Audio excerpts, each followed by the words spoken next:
अब रौरी बताई ना काहे के बनौली प्यार जब दिल टूटिए जाए के रहे। काहे के बनवाला प्यार ए राम जी, काहे के बनवाला प्यार।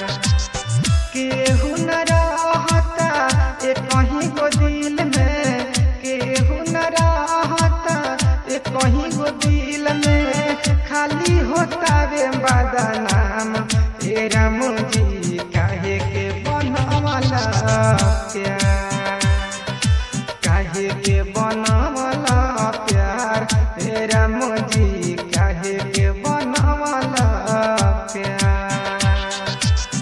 तन्हाई मेरे दिल में समाती चली गई, तन्हाई मेरे दिल में समाती चली गई, किस्मत भी अपना खेल दिखाते चली गई। महकती फिजा की खुशबू में जो देखा प्यार को, बस याद उनकी आई और रुलाती चली गई, रुलाती चली गई।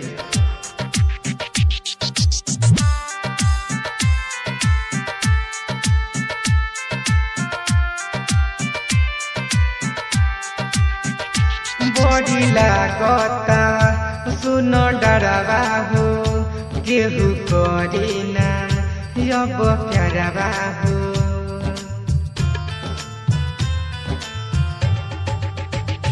बड़ी लागता सुनो डरवा हो, केहू करी ना अब प्यारवा हो।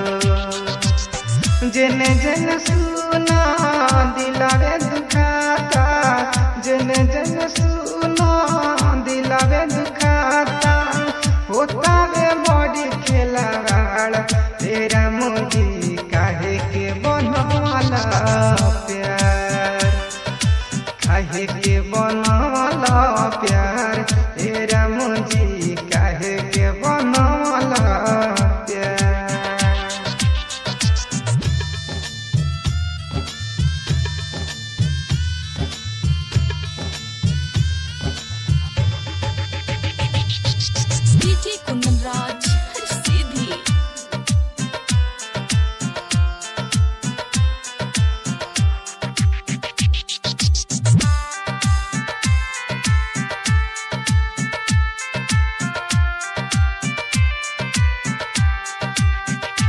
विश्वकर्मा के दिल टूटल बा, अमिताभ जी से सफे रूसल बा।